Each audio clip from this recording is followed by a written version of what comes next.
Ya, Assalamualaikum warahmatullahi wabarakatuh. Balik lagi bersama kami di podcast Iftar, Isi dan Tatar.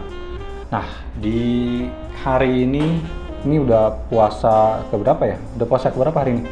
9. Ke-9 ya? Oh iya.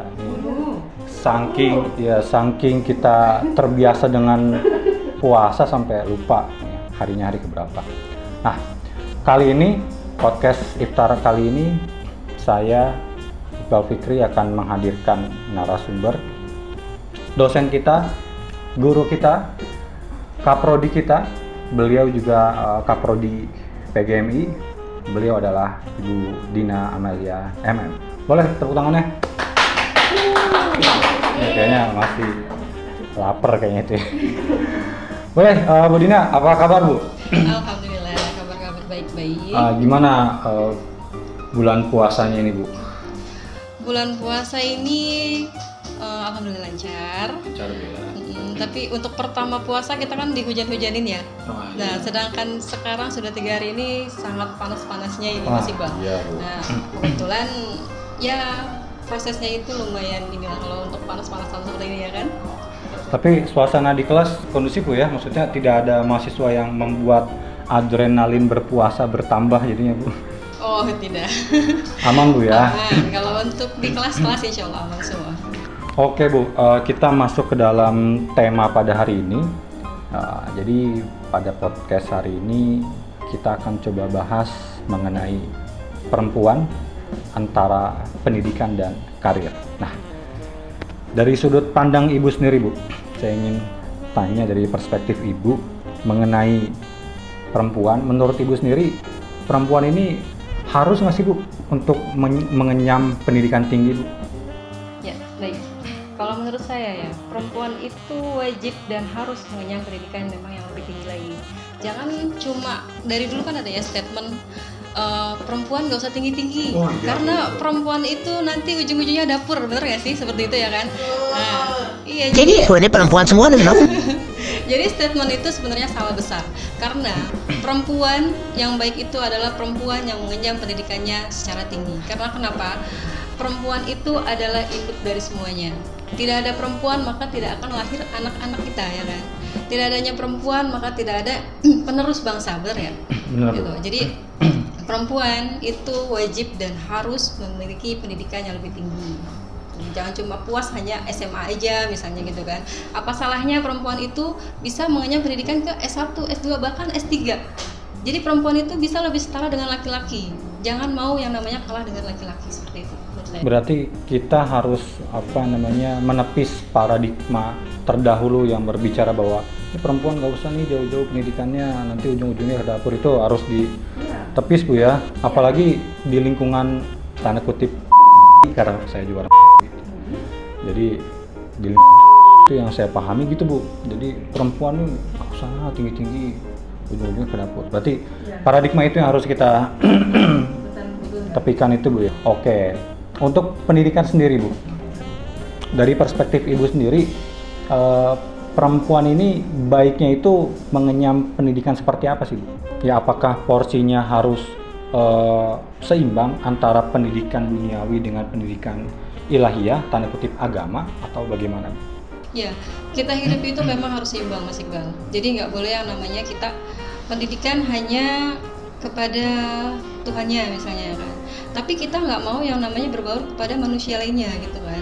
Hablu minallah dan hablu minan nas. Masya Allah. Jadi semuanya itu harus seimbang. Ada yang berbicara sama saya, memang dia sangat-sangat sekali beribadah gitu kan. Cuma dia nggak mau bersosialisasi seperti itu. Jadi timbulnya itu manusia itu merasa kalau dia sudah dekat dengan Allah, melupakanlah manusia itu sendiri. Gitu. Jadi timbulnya karena sudah merasa sangat dekat, dia mengabaikan. Oh iya, karena saya sudah dekat nih katanya, jadi saya nggak perlu sholat seperti itu. Yeah. Saya pernah menemukan orang seperti itu, dia bilang seperti itu karena dia merasa kalau dia sudah dekat dengan Tuhannya gitu kan, sehingga dia pikir ya nggak perlulah sholat segala macam karena kamu tuh perlu sholat tapi saya nggak perlu gitu. Itu nggak boleh. Dan tapi kalau seandainya manusia itu tidak diimbangi oleh Tuhannya juga itu nggak baik. Misalnya kita selalu bersosialisasi, tapi kita mengabaikan Tuhan kita, itu nggak baik. Toh manusia tercipta dari siapa? Oh iya, benar. seperti itu. Jadi pendidikan antara Tuhan dan manusia itu seharusnya seimbang. Tidak boleh yang namanya yang mana yang lebih tinggi atau yang mana yang lebih rendah seperti itu. Saya mau coba tanya menurut perspektif Ibu lagi karena dalam Quran surat An-Nahl kalau tidak salah itu dikatakan fas'alu ala zikri in kuntum ta'lamun. Jadi kita harus menanyakan sesuatu hal yang memang pada ahlinya, tanda kutip ya. Nah, karena di sini Ibu sebagai dosen juga, guru kita juga. Nah, dalam perspektif Ibu, kira-kira ada nggak sih Bu korelasi antara pendidikan dengan jenjang karir ke depannya, utamanya yang akan didapatkan oleh perempuan? Karena lagi-lagi yang di awal tadi kita sempat singgung, perempuan itu endingnya lagi-lagi ke dapur ya kan, ke dapur, ngeselin sih, lagi-lagi ke dapur. Sementara ditakutkan misalkan pasca baru lulus kuliah Bu, tiba-tiba udah ada orang yang ingin meminang dia, ya menikah Bu ya. Nah, pada saat ada orang yang meminang kan otomatis persepsinya mungkin lama-kelamaan akan berubah. Yang tadinya dia harus mengejar jenjang cita-citanya, tapi pada saat dia dilamar oleh orang, nah itu cita-citanya mulai terkikis mengarah ke Ya udahlah, gue berangkat ke dapur. Nah itu gimana Bu kira-kira korelasinya Bu? Sebenarnya ya memang pendidikan kepada wanita itu ya harusnya memang lebih tinggi ya. Walaupun kadang laki-laki itu tidak mau disaingi sama wanita. Wah itu ya, ada benar, iya, karena kalau apalagi tadi Mas Iqbal bilang kalau wanita sudah mengejar karirnya tiba-tiba dia menikah gitu ya kan. Terus apalagi suaminya tidak mendukung. Nah memang di situ ada yang namanya insiden kebingungan dari wanita itu sendiri sebenarnya. Dilema saya mau mengikuti suami saya atau saya memang mau menunjukkan karirnya gitu kan. Nah di situ oke lah bisa kita ngasih pendapat sama suami kalau kita memang sudah mau nih menuju karir kita seperti itu gitu sih. Terus kalau seandainya tadi Mas Iqbal bilang gimana pendidikan itu ada korelasinya atau enggak dengan jenjang karirnya? Nah itu ada. Sekarang gini, apalagi di tingkat SMA itu sekarang untuk menjadi guru aja itu nggak bisa yang namanya cuma hanya SMA. Jadi itu harus S1 ya kan. Nah di mana seorang guru aja yang dulu mungkin bisa hanya SMA sekarang tidak bisa, dan itu harus perlunya ijazah S1. Makanya itu penting banget pendidikan dan jenjang karirnya itu. Jadi antara pendidikan dengan jenjang karir itu korelasinya sangat kuat Bu ya. Ya tidak serta merta si perempuan ini harus mengejar karir saja, tapi lagi-lagi pendidikan juga diperlukan mungkin Bu ya. Nah kalau dari Ibu pribadi nih Bu, pendidikan itu menurut Ibu apa sih Bu? Pendidikan, kalau pendidikan dalam bahasanya itu kan pendidikan adalah usaha sadar kita, di mana kita memperoleh pendidikan itu secara sadar dan sebenar-benarnya gitu ya kan. Pendidikan sekarang itu ya memang alangkah baiknya didasari oleh pendidikan yang memang sangat matang gitu. Jadi dari rumah untuk ke kampus misalnya kan, itu ada usaha sadar kita untuk memperoleh pendidikan itu sendiri. Kesadaran. Kalau seandainya tanpa kesadaran, misalnya kita punya siswa atau mahasiswa kita dari kampus, ya udahlah datang aja ke kampus gitu kan. Tanpa adanya usaha sadar di dalam diri mereka untuk meraih pendidikan itu sendiri, mungkin hasilnya itu akan kosong. Tapi kalau dia sudah sadar, kalau dia sudah sadar, oh saya mau ke kampus nih, saya mau ke sekolah nih misalnya gitu kan. Tapi saya mau belajar, saya mau memperoleh ilmunya, dan insya Allah tuh ilmunya akan dapat. Pendidikan itu sendiri akan terekam gitu loh di memorinya beliau, gitu, memori mereka. Berarti dari kesadaran Bu ya. Ya memang saya sering banget tuh berbincang-bincang dengan mahasiswa itu kalau berbicara kesadaran. Kayaknya nggak sadar sih Bu, karena tiap ke kampus yang pada saat saya tanya gimana gini di kelas, ya saya mau ikut-ikut aja, yang penting datang. Wah itu di luar dari konsepsi apalagi esensi pendidikan Bu ya.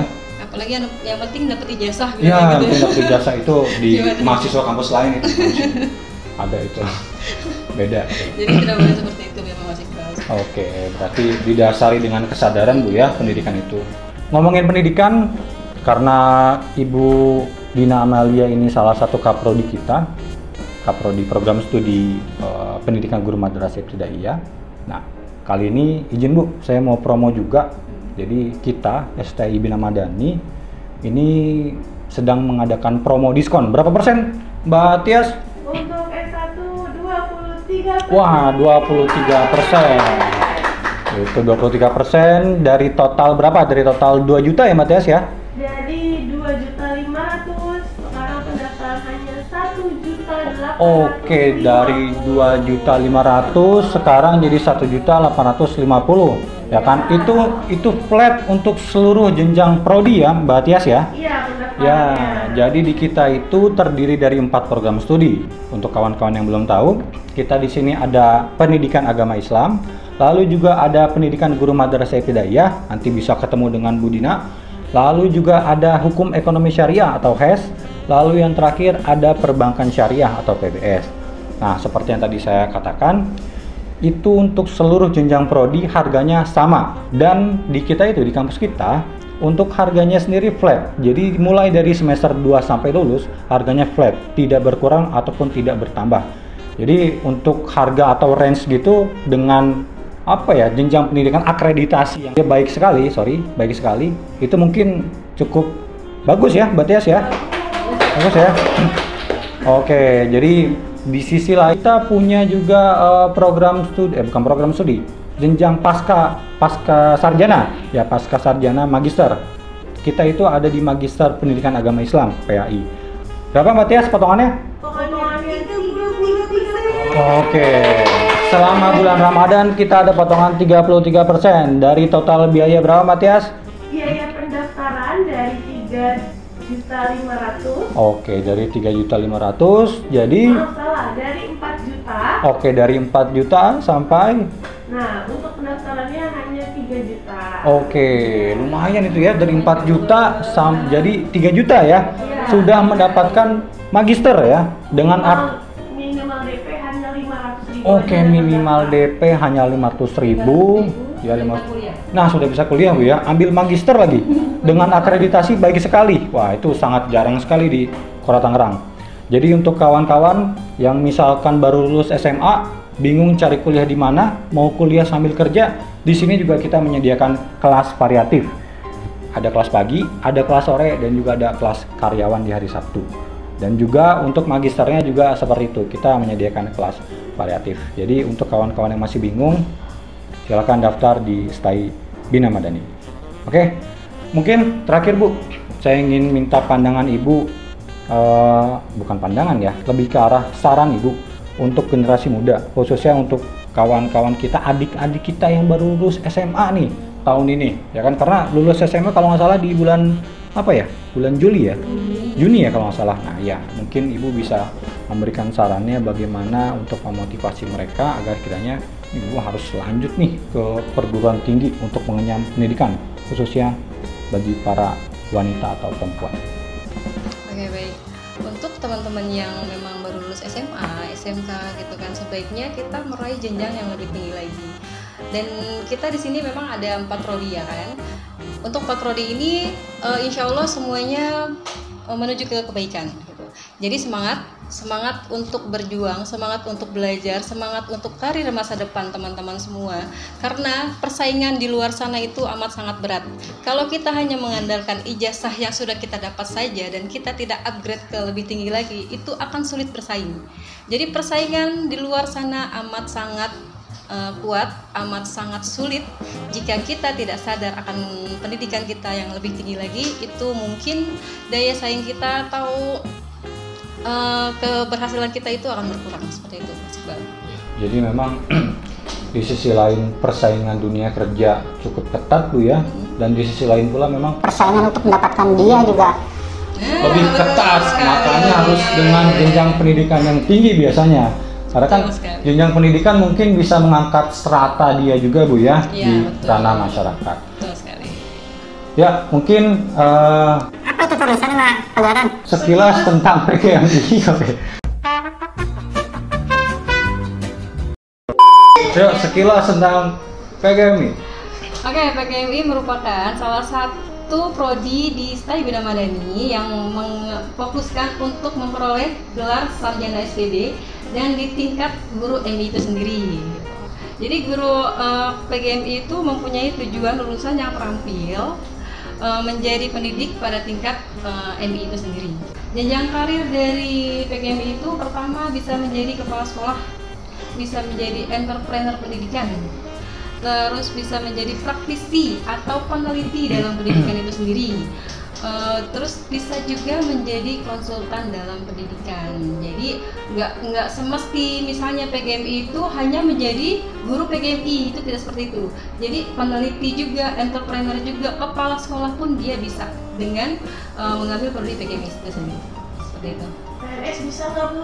PNS bisa dong pastinya. Oh iya, PNS. Iya. Idaman mertua tuh Bu ya. Nah, sekarang P3K namanya ya. Jadi P3K Bu ya. dari PGMI pun bisa untuk PNS, bisa untuk P3K. Jadi semangat teman-teman yang mau bergabung di Stay Bina Madani, khususnya di PGMI, silahkan. Oke, mungkin terima kasih atas waktunya Bu Dina Amalia sudah meluangkan waktunya untuk mengisi podcast pada hari ini. Ya, untuk kawan-kawan semua, kita berjumpa kembali di podcast pekan depan. Karena ini saya udah mulai gagal fokus, mbak-mbak yang di depan ngerokok udah mulai ngangkat tinggi. Ya, saya sudahi. Terima kasih. Bila bisa wassalamualaikum warahmatullahi wabarakatuh. Waalaikumsalam warahmatullahi wabarakatuh.